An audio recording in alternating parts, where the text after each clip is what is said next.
Welcome everybody back to Friar Talk. Today we're talking here rough series against the Brewers. I mean, I came into it, Chase. I don't know if you saw this. I said if it's not a 3-1 series win, it's a disappointing series. What do the Padres do? They lose the series 1-3. So obviously a huge disappointment here. But we got to see a lot of up and downs from this offense, from this pitching staff today. Completely wasted a gem by Darvish. He goes 7 innings, struck out 12 guys. I want to say allows 1 run. Meanwhile, we get shut out by Wade Miley and then a couple guys out of the pen. But overall, I mean, I think this was a very, very frustrating showcase of this team. And I feel like we're very, very early in the season. We're 17 games in. So it's like, 10% of the way through the season. So very small piece of the pie, just barely under 500. But this is a team that has World Series aspirations. This is a team that's supposed to be really good. So, of course, you're going to see a lot of frustration when this is the case. I feel like now, maybe not. Maybe it makes it better. But, just in my head, I feel like it makes it, almost worse in a way that Fernando's in AAA just going insane. 5 home runs in 2 games. Then he had another home run today. So he's had, 6 in 3 games. Ridiculous. So I feel like that kind of hurts it a little bit where it's like, damn, and then Fernando's just going off. He's super hot and we're just not getting that. But overall, I mean, this was a rough series. So we're going to talk about Soto in a little bit here because I feel like he's a pretty big part of this whole conversation just because he went hitless in the series. Now, he did walk 5 times. He did get on base a lot, but we're seeing his struggles at the plate. He's hitting a $170 right now. So we'll talk about him in a little bit. But Chase, overall from the team from this series, what are you kind of looking at? And I feel like you're probably feeling a little bit disappointed as well, but what are your overall thoughts right now? Why are the bats so inconsistent? I mean, I think that's the first thought here is, well, you put up 3 and you lose because the bullpen couldn't hold. You lose by 4 because the bullpen couldn't hold it down. Okay. Friday, bats disappear. Michael Wacha had a horrible start by any standard you can look at. Your offense scores 10 yesterday, and they put up 0 against Wade Miley in the bullpen today. And Wade Miley's a lefty, and normally you have guys that kill lefties in the lineup and couldn't even put up 1. So at one point, Soto's struggling, the bullpen is struggling. You need something to come together to win some baseball games before you're going to win some when Tatis gets back and when Musgrove gets back in 4 or 5 days now. But you don't get a day off until next week, if that, next Tuesday. So you're basically banking on you got to at least win 4 out of the next 6. And if you don't, something is seriously wrong with this team. Because outside, I know we have a very top-heavy rotation. Blake Snell is not going to be the greatest pitcher of all time until second half, where for some reason, as soon as July hits, he's like an all-star. All-star break, Blake Snell is best pitcher on the earth. Until then, well, we know what we're going to get. He's going to struggle. He's not going to have any control over his pitches. He's going to give up a ton of runs. He's maybe going to go 5 innings at the most. Nick Martinez is struggling a little bit. Really need him to go back to the bullpen because the bullpen is struggling. I mean, we just brought up Reese Kinnear again. I don't know if he pitched today, but he's more of a middle reliever kind of guy. You don't want to put him in a big time situation. I mean, the guys that we have in big time situations, Luis Garcia hasn't been living up to what he did last year. He's been struggling. Hader's been the only consistent part of this bullpen, and that isn't great either because Chris Martin's been getting rocked when he was in basically the MVP to the Padres the other year just because he was doing everything he could. If we were losing a game, he would go out there for 3 innings. If we needed him in a big time moment, he'd get us out of there and then go the next inning. We don't have any other guy that's been really consistent other than Hader. So if you can't win with your bats, you got to win with pitching in the bullpen, but you can't do that because you either have a pitcher that is very inconsistent, a guy who is a fringe starter who probably should be back in the bullpen, or a guy that just can't pitch 3 months out of the season. Yeah, and we've talked about that, and also like if you kind of look at it in terms of like, I'll start with Blake Snell. I'll get to other stuff in a second here, but if you look at it from a Blake Snell perspective, also like that's probably why they haven't extended him. Is because he's just so insanely inconsistent. Basically, every other guy's been extended. That's been here for a while. Um, whether you like the extensions or don't, or what your thoughts are. I would say one other guy in the bullpen that's been pretty good is Steven Wilson. Steven Wilson's actually been a stud, especially since like kind of like he was a guy that got called up really late in his career, and then he got called up, and then he struggled quite a bit at first. I want to say like he was very up and down when he first came in the league. So he's kind of like he's been a lot better. Where it almost seems like he might be beating Garcia out for a setup man role, and when we see when/if Robert Suarez comes back, maybe Robert Suarez is eighth inning guy. Maybe Steven Wilson's even the seventh inning guy. But overall, I mean, this team, it's like I said, it's super early, but like we shouldn't have an inconsistent offense. We shouldn't have an offense that goes out there and Wade Miley throws 7 scoreless against. And you start looking at the lineup. We can take out Machado. Machado's going to be fine. He's struggling right now, but I'm not worried about Machado at all. That's not a guy I'm concerned about in any capacity. And even like though he's been struggling, he hasn't been like an awful part of the offense or anything. He just hasn't been that great. But then you look at it, Soto, not doing well, right? Grisham's. I would be happy if Grisham could do this at like all year. Grisham can hit low 200s, show a lot of pop, and get on base and have like a mid 700 OPS. I'm happy with that. Sign me up for that. Bogarts, monster. Nelson Cruz, monster. And then outside of that, I mean, Kim, I guess, has been all right. But then outside of that, it's like you're not really getting much from anyone. So, like I said, Soto struggled. Cronenworth had really struggled up until yesterday. He had, Friday off, and then he kind of came back, and it's like, okay, he's back in the swing of things. But Crone does that a lot. Crone is a really up and down hitter throughout the whole season. Like, it's very hot and cold. Nola's been awful. He actually got on base a couple times the last 2 days. But still, I don't think anyone's expecting much of Nola at this point. And then you have right field, which I don't know why Azocar's just not starting every game. Do you feel the same way as me, Chase? Because the right field spot, like them waiting for Fernando, I saw a stat, like it was last week, so I don't know how accurate it was, but they had basically got like a handful of hits and had like the worst positional unit of like anyone in the league is that right field spot with like the combination they put out there. But and then one other guy, Matt Carpenter, he's been struggling a lot. I don't know. What do you think about Juan Soto where he's at? Because and also someone who was it earlier, Wolf said it had a quote or not a quote, but he said that Soto was basically like quoted saying like having some question marks about the hitting coaches, which I feel like we've talked about the hitting coaches a lot, especially in past seasons. Just like Padres hitting coaches are never good and they're always changing a bunch.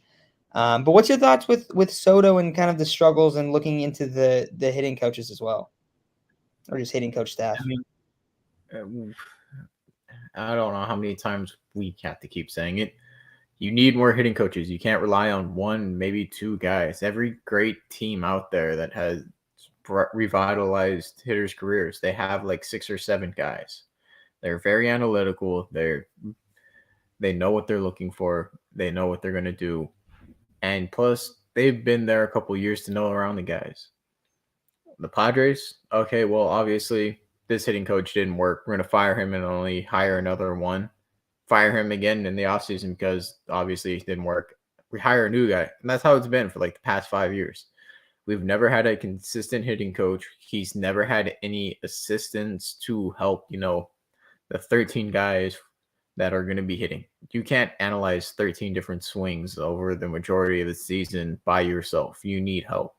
Having 5, 6 guys, having 2 guys assigned to one hitting coach throughout the year and having them report to the main guy, that's sort of how you should be doing this, but the Padres don't. And right now with Juan Soto, he knows that I think he said he's pulling himself off of his swing, and the hitting coaches just don't know how to fix that right now. And they're telling him what he's doing wrong, but they haven't offered him a solution from what that article said, which just goes to show you that the Padres hitting coach situation is just very inconsistent. I mean, I see someone saying more of our players should use Driveline. Yeah, that would be great, but at the same time, you got to trust our own coaching staff. But when they can't do their job, it makes it a little bit more difficult. What's Driveline? So I think it's based in like NorCal.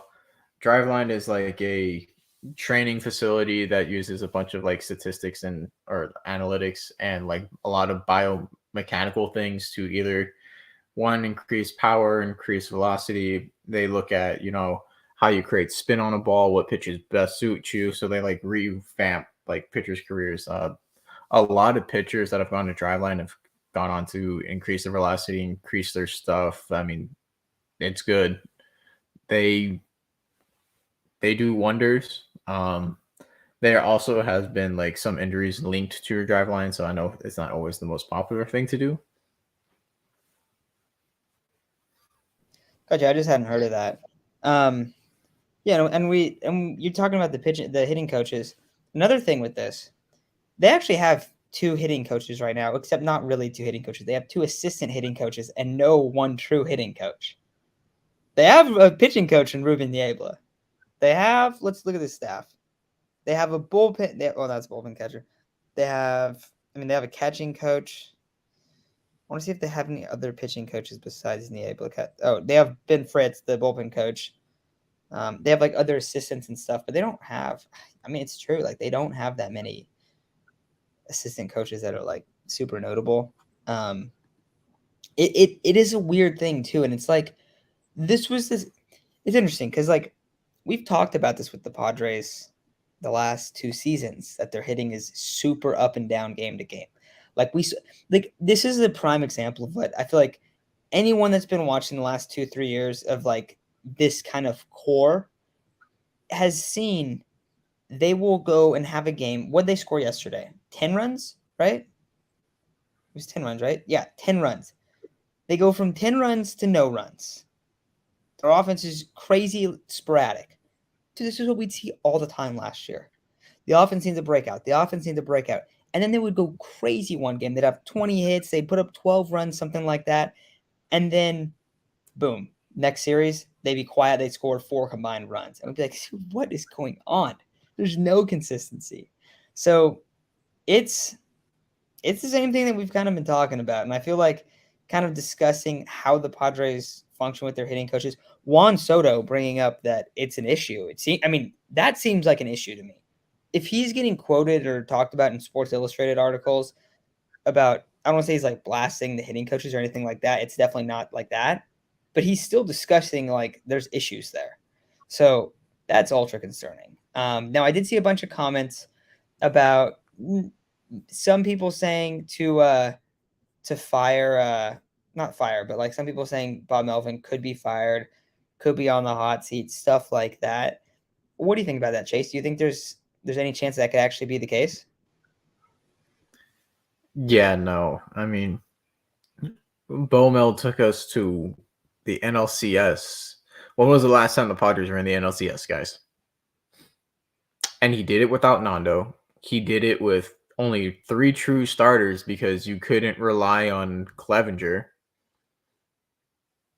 Yeah, I know sometimes he made a couple mistakes. I mean, what manager's done? Dave Roberts takes the Dodgers to the NLCS almost every single year. They make the playoffs every single year. And people still want him fired. I mean, I kind of agree more with that because I think Dave Roberts can get a little too analytical in the playoffs and he doesn't let their players who pass the eye test stay in, especially considering starters. And, you can look at like Kevin Cash with the analytics, we take Blake Snell because he's facing the Dodgers the third time around, even though Blake Snell is pitching the best game of his life right now. When you make a mistake like that, yeah, you can talk about they did the wrong thing. Bomel so far hasn't made any decisions that bad. Yes, the lineup is very inconsistent, but at least there has been consistency in the lineup of where guys are hitting. It's not like we had Tingler where, okay, you know what? This guy's hitting third, and now he's hitting seventh, and now he's hitting. There's at least a consistent build to the lineup that if the players perform as they should, this lineup will be unstoppable. Guys just aren't hot at the same time right now, and that's not Bo Mel's fault. Some of the bullpen decisions, yeah, you can argue like, but then it's not truly his fault either because you had Luis Garcia last year, who you could put in the seventh or eighth inning and he'd perform. He would have a lockdown inning. But when guys aren't performing like Luis Garcia did last year and coming in and blowing games, or Nabil Crismatt having a really rough start to the season, that's out of his control. He made the right call, but the players aren't performing right now. I think we got to give him some leeway where guys just aren't performing. It sucks. I don't want to admit it either. Some of the guys from last year are having a serious regression this year, and we don't know if it's going to either they're going to fix themselves down the season or, it's just a small slump right now. Only time will tell. But Bomo should definitely not be fired. That's just, y'all are overreacting.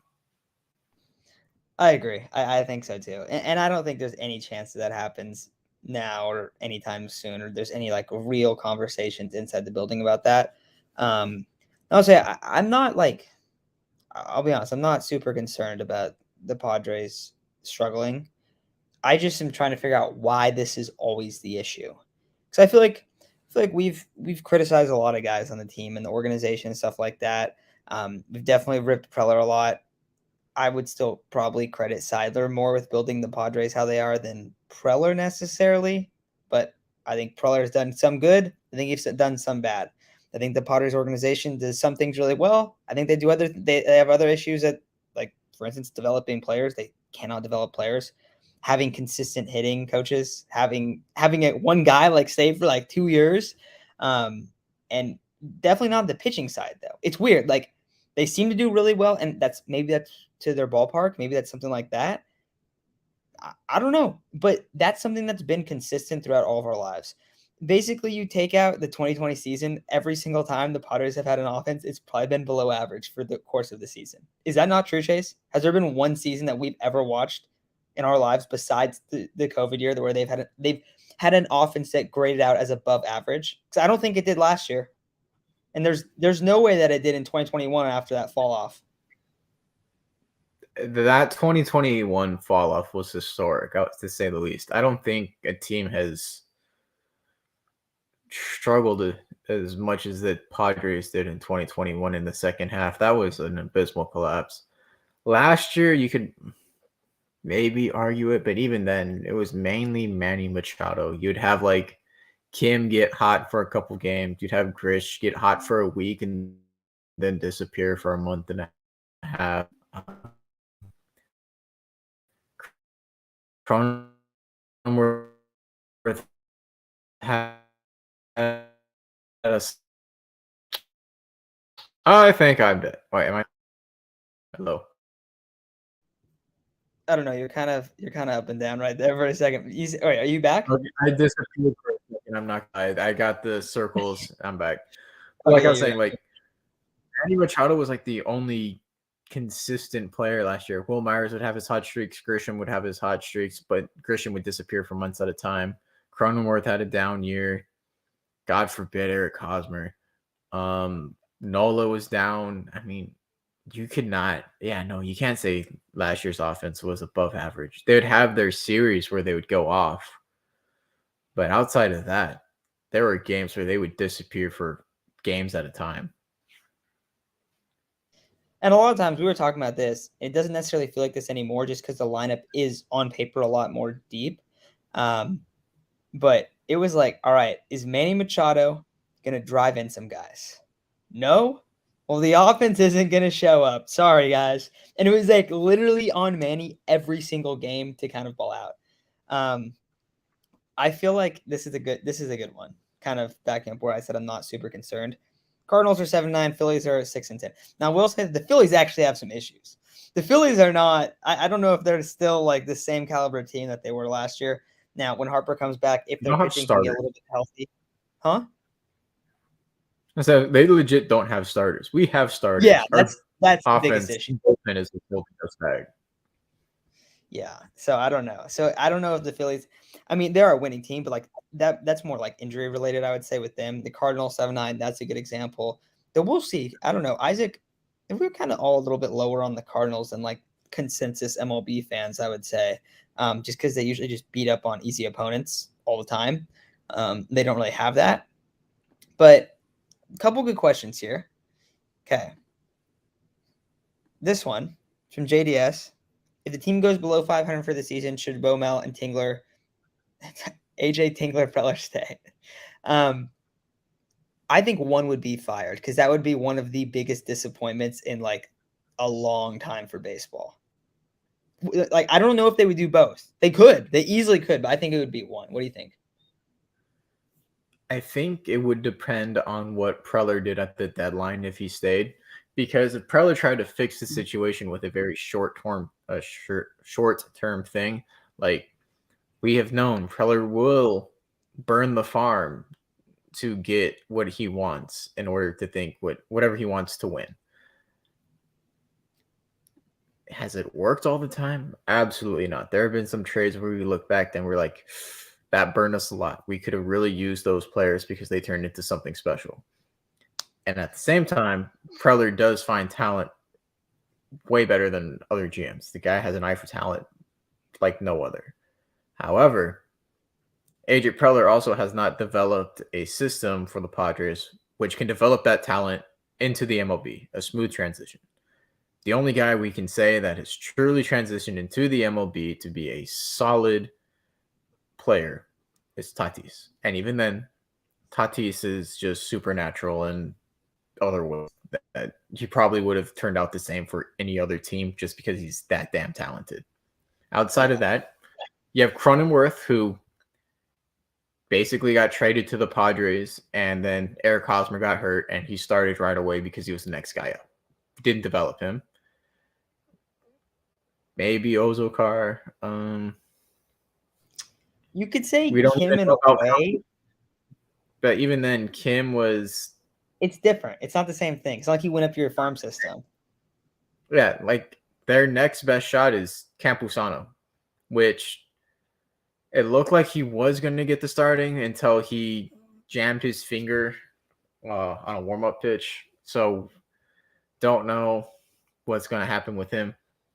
It was supposed to be Mejia. Mejia never got the starting chance. We saw Renfroe come and go. Renfroe still like he has his games Renfroe, where like actually, dude, Renfroe is actually probably the second best example, huh? Because Renfroe like developed, like he's consistently got better other places too, but like yeah. he was developed and he was. I always thought Renfroe was solid. I like he had issues, like he did not walk when he was a Padre. He does a little bit more, but he was all right. It wasn't like he wasn't a major Back leaguer. to the hitting staff. Yeah, yeah, no, that's true. Like Yeah, pitching all right. wise, I like McConaughey's comment here. Do you like this one, Chase? This one's good. I'll yeah. even toss it up, bro. Yeah, we let go of a few guys. Yeah, Wolf says Tatis started with the White Sox, but he didn't get developed He on the was White so Sox. young. Like, yeah, He was so young. that's different. He got traded at what, 17? Or 8. I mean, he was super. He was basically fully developed by the Padres. Trying to see what else. Okay, Corbin Dallas says this. I think this is good. I don't like how they have 4 All-Star hitters hitting 1 through 4, and then 5 through 9. You really get anything going. Cronenworth got the offense going Saturday though. So yeah, I mean, let's look at this when Tatis comes back. Right, you're gonna have Tatis 1.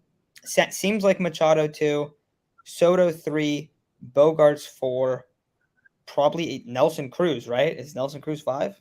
Because he's playing a lot better than Carpenter, and maybe if Carpenter starts playing better, but I think you're probably gonna go Nelson Cruz 5, Crone 6, Kim 7, catcher 8, Grish 9. Right, if you have Campy hitting 8th, it seems a lot deeper. Just because it's like, yeah, Grish can be either you're going to get some dope shit from Grish or it's going to be like, God damn, dude, this guy just keeps going up there looking at strike 3. It's one or the other. But it's a little different right now because, like, with the off days and stuff and, like, with guys moving in and out. I mean, I went to the Mets game on Wednesday, right?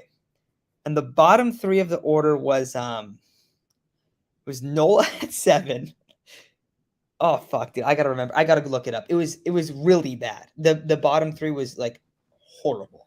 Let me find this So out. while you Padres. look that up, Yeah. you either get the Grisham that you get today, 0 for 4 with 3 strikeouts, or you get the Grisham that was, playoff Grisham against the Mets, where he just hits bombs and turns into the reincarnation of Barry Bonds that can play center field. There's no in between.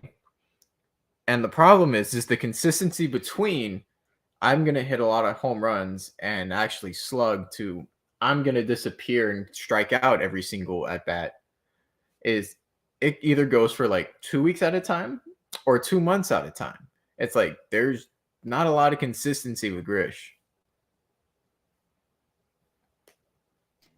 Yeah. No, it's rough. Kind comment from JDS. Thank you. So I looked at it, right? This was Wednesday's lineup. I got to pay my money to go see the Padres roll at these 3 guys. This is rough. We had oh god, no, sorry, I lost it. Nola. Did you see this? One sec. Nola, Odor, Dixon. Bro, what is that? Oh, that's right. I forgot they started Dixon. So it was like I was like, dude, yeah, this isn't a deep lineup. This is not a deep lineup. But yeah, dude, I don't know, man. It was just like, oh, it was just like that's the lineup that you're rolling out. We're not going to see that too much though. So I don't know. I feel like I don't know. That's kind of where I'm at. But what else though? What else are we thinking? Pitching wise, Darvish, Beast, Lugo, Waka. Okay, one thing that's going to be interesting is to see how the Padres back into the rotation looks. Like, because right now it does not seem like Martinez is going to be a starter for much longer. What do you think Lugo, of Weathers, Waka. though? Dude, Weathers is. I mean, we're going to see. He pitches tomorrow. He's got a nice one. Him against Fried. And then the next day, Chase, do you want to know who we get? Actually, let's look into this series. The next day, we're lucky, dude. Oh, God. We get Strider versus Snell. I'll be honest, guys. Looking into this Brave series, it's Fried versus Weathers. Granted, Weathers has played well, and then it's Strider versus Snell, and then it's Martinez versus Morton. Charlie Morton. Yep. So on paper, if you look at those, you're gonna go, okay, Padres are gonna win one of the 3. It's gonna be the 3rd game. So what that means, since this is baseball and this is how it works, we're taking 2 or 3 against the Braves, and it's going to be the first 2, and then we're going to get shut out by Charlie Morton. Are you ready for it? You know it's coming, right? I see. I'm going to go a different route here. I'm going to go, we win the first one. Snell does his Snell thing where he can't pitch at all, and we lose the second one, and Spencer Strider shuts us out. And then Nick Martinez just goes off for like 7 and 10 strikeouts, and we win.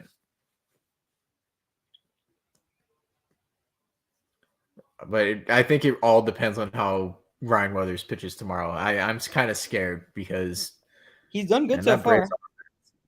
That Braves offense is crazy. Yeah, it is. Yeah, dude. I mean, I feel like. Yeah, I don't know. I'm not. You're right. I'm not gonna say that we're gonna have a chance with that Snell game. Dude. Oh man, dude, he looked bad. Except to be fair, when I went to the game, Soto completely misplayed a fly ball, and that led to 2. I want to say 2 runs that inning, and it was like, dude, like, and like that. Snell got screwed on that one. So there was that. Pete Alonso absolutely mashed one, and then. Also, Blake Snell came out again. I think it was for the 6th inning, and he was at like 90-something pitches. And it was like, dude, why is Blake Snell coming back out for the 6th? And then he like immediately came out and walked 2 guys. It was like, yeah, what do you think? He like walked 2 guys on like 10 pitches, I want to say. It was rough, dude. Yeah. I was like, yeah, what were you doing? And at 103 pitches, it's like, oh, awesome. There should be like a pull away signs in the dugout. Like, did Blake Snell get you 5 innings before July? Pull down if yes. Yes. Are you thinking about sending him out for the 6th? Pull down if yes. Yes. just plastered the fucking notes of early season Snell, like his ERAs from April, May, June, and then say absolutely pull him. Don't care what the pitch count is. Yep, and keep him in. That's what you're saying. Save up all those Yeah, pitches till the end of the season. I mean, might as well, save. honestly. Yeah, if you get 5 out of Snell early season, it is a miracle, and pull him. Yeah, and it's like that's a win in itself right there. Yeah, so for this matchup, what do you want to see from this offense? Like specifics, not like, oh, I want to see him put up some runs because obviously that's the case. But is there like anything that you really want to see? I feel like I want to see our hitters actually hit against left-handed pitching. Nelson Cruz is good against lefties. Machado is good against lefties. Azokar is supposed to hit good against lefties. Kim is supposed to hit good against lefties. We need to put up some runs against the left-handed pitcher, or at least have some plate discipline. We can't have, Wade Miley going 7 innings against us. If we want to win against the Braves, we either have to, not hit for power against Fried, where at least get guys in scoring position and knock in a couple runs, or at least get him out of the game early. Take pitches, be selective. I know Juan Soto isn't hitting right now, but hell, at least he's walking and working the count. We need that.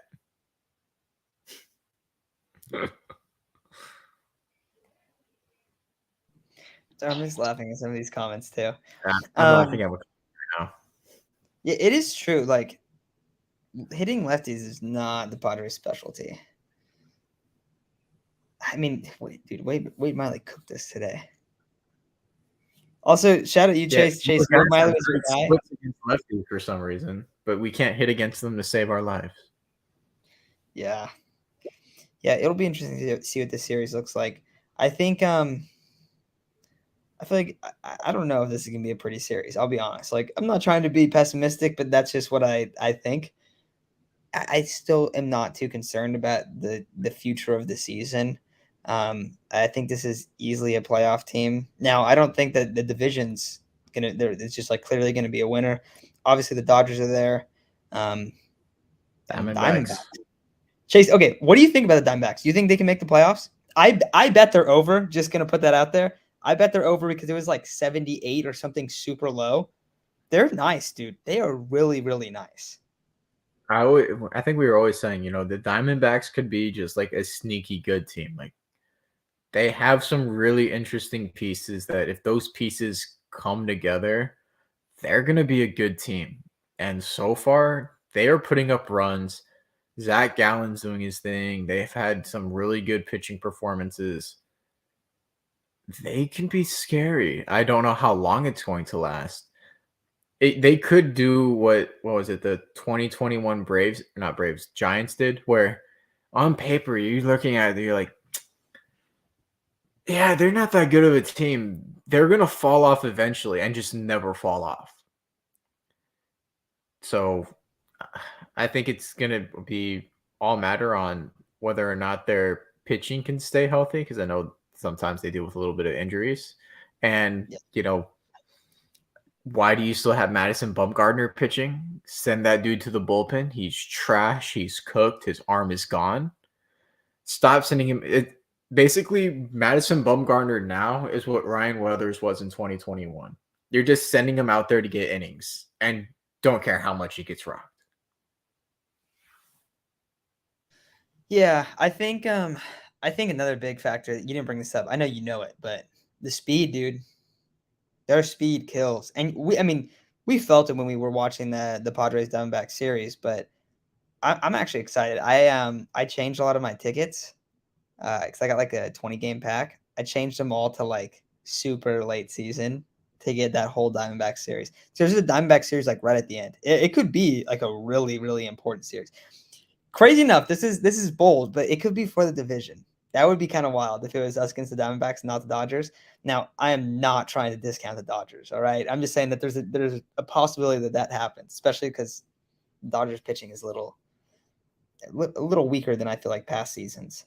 But yeah, man, I mean, it's a good team. Also, who was it? Wolf said that Miami found a way to beat them with the pitch out.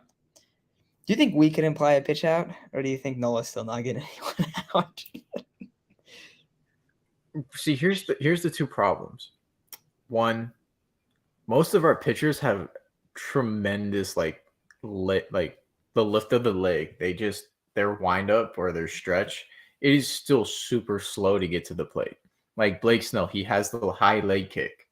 And then once he gets his leg kick down, like, yeah, he's a lefty, so he can get away with it a little bit just because, you either have to watch the knee pass the leg or the cleat pass the rubber, and then you can commit to it.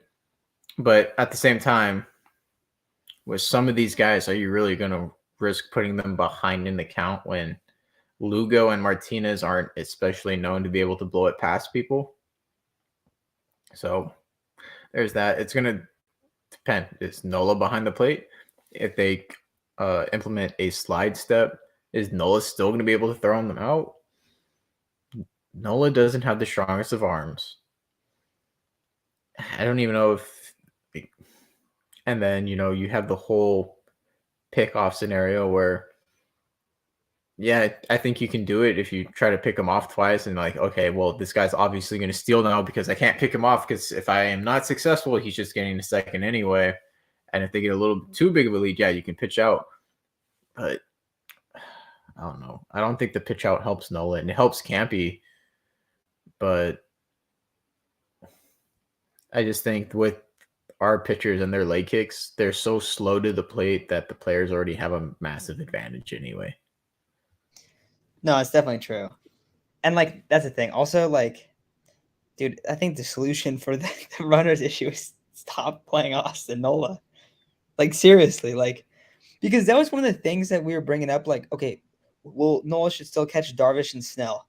Should he really? Because those guys have the slowest windup of anyone. That's like it's rough, dude. I mean, I understand. Snell, especially. I understand letting him. Yeah, I understand letting him catch lefties because, like I said, they have the high leg kicks, but as long as the runner's on first base, they have to wait until they commit home. It's not like with Darvish where, oh God, he's picking his leg up and then he's got to kick it out and then he's making his way towards home plate. At least they have to wait until Blake Snell commits to home plate or Ryan Weathers commits to home plate. Ryan Weathers would be another good guy to let Nola catch because one, Ryan Weathers has a really good pickoff move and that will keep him close to the bag. And two, I think I'd rather have Nola catching Ryan Weathers than Campusano just because it's probably one of those rare instances where having Nola catch Ryan Weathers is probably a better thing than having Luis Campusano just because Nola knows what he's doing behind the plate more. Yeah. Chase, anything else you got? That's kind of the only stuff I was really thinking of. No, I meant to say this last stream, but Adley Rutschman for MVP. That man is going off. Is he really? I saw earlier on. Yeah, dude, I like he was doing. I want to. I mean, obviously they're in the division, but I like the players that both the Orioles and the Diamondbacks have as kind of like sleeper teams. Oh my God, he's hitting 340. He's going. Yeah, I told you he's going off, dude. 13 ribbies. Yeah, he's really that dude. That's crazy. He is that dude. But yeah, I mean, I think that's probably going to do it. My final thoughts. Rough loss. This has been not a good start to the season for the Padres. One thing to remember, Padres are playing a bunch of games in a row. Like they're playing a lot of games in a short period of time. And they might have, we were looking into it a while back, they might have the toughest schedule to start the season of any team. And they're missing Musgrove and Tatis. And their lineup doesn't look super deep, and their bullpen's also kind of banged up too. Like, I think it's going to get a lot better. I wouldn't be too concerned. Now, my thought is if these problems continue to be here, if we're here in late June, early July, I mean, even just June, if we're here in June and we're talking about like, man, Soto's still really struggling. Man, this lineup is still super up and down. Like, oh God, this pitching staff, like whatever it is, like it's either back in depth or bullpen, like there's issues there. That's when I think it's kind of like, okay, now is the time to hit the panic button. Now is the time to be a little bit concerned. but I still fully believe in this roster. I think this roster is super stacked. I think that when you just get that initial, like, you don't get that initial, like, oh, off the gate to a super hot start, I think it's easy to look at it and be like concerned or kind of question how good the roster is. The roster is good. The roster is insane. Like, really, really good still. So I'm not super concerned long term, but that's kind of where I'm at. Even though this was no doubt in my mind a rough series, a super disappointing series. 'Cause I don't even think the Brewers are that good of a team. I really don't. Like, and they have a good record right now. They're like 11-5 or something like that. But I don't know. I still feel that way. So, Chase, anything you want to add? Yeah, if we continue to have these problems in June and the Padres don't really do anything to fix those problems, either by, especially with the bullpen, by either sending guys down and bringing guys up and seeing what other guys have in store. I know we haven't seen the best of Ray Kerr. We haven't seen Kevin Kopps at all. I don't know if they're still trying to make him a starter, but there are certain guys in the minor leagues where, you know what, maybe it's time to call them up, get some fresh blood into the bullpen, because if we're still having these problems a month from now, I don't know if it's going to fix itself, a couple months after that. I mean, you don't know what's up with Suarez. Pomeranz comes with another injury. So you have two guys who are supposed to be your back end relievers, put them in any high leverage situation. And you have two guys to replace that in, usually Chris Matt and Luis Garcia, and they're not performing, and you don't have anyone else other than Steven Wilson and Hader, but you specifically want to save Hader for the ninth inning because he's the only guy that's been a lock for a shutout inning. Yeah, Kenny Powers would be great, but you're going to need some fresh blood in that bullpen. I'm happy you mentioned that comment. I was going to too. I think we just signed Kenny Powers. Yeah, I like that. And also, Chase, Tapia got sent down today, and Reese Kinnear got brought up. So he didn't pitch today. He ended up not pitching. But yeah, I think that's probably going to do it. I agree. I would like to see some new guys in the pen. I think that's kind of step one, because Kinnear's been all right when he's come up. So maybe we see him in kind of a specific bullpen role. Maybe he looks a lot better. Maybe he's able, I don't know, kind of ramp it up in velocity a little bit, to be just be a little bit better. I mean, we see that with a lot of guys when they come in, like, and they make the transition to the bullpen, it's just a lot better for their career. So hopefully that's the case with him. All right, final thing. Call up AJ Brown. I always loved that AJ Brown was technically drafted by the Padres. Pretty cool. Have him in do like two center fielders and then have Soto in left. So imagine AJ Brown in left center and then Grish in right center. And they just cover 75% of the field so that Soto mainly just focuses on the foul line and doesn't have to guard that or defend that much. All right, dude, you got this little spot. Well, bro, that happened with Grisham the other day, and Soto almost ran into him. That's what happened in the Mets game. Soto, dude, this ball is like, okay, you know when a ball, sorry, I got to do one more tangent before I go. This ball, okay, like, it gets hit to like left center, right? But it's like middle. Yeah. No, bro, this ball was hit to left center. Like, it was way more left. Soto, it's a way easier like spot for Soto to get it, right? Grisham busts ass, gets all the way over there, and Soto's like flying around in the sun, just lands and like gets in Grisham's way, so Grisham can't catch it, and he like jumps out of the way kind of, and then it just lands in between. It's like, dude, it was bad, because it's like, dude, first of all, you have no range, you couldn't get there, and Grisham's literally going like way across the field to get there. It was bad. It was an awful play. And then JDS, yeah, Tatis has a brother, Elijah Tatis is his little brother.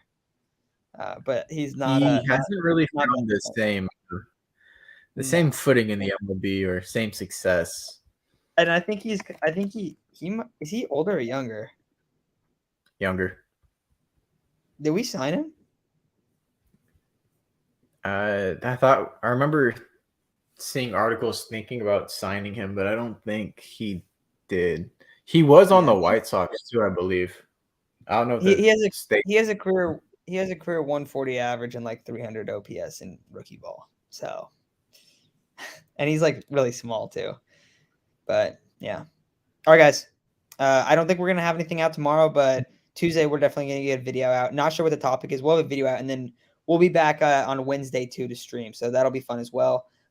Maybe right after the game, maybe a little bit later. Not sure. I'll post it earlier and I'll tweet out and everything, so you guys will know what time we're gonna start. And yeah.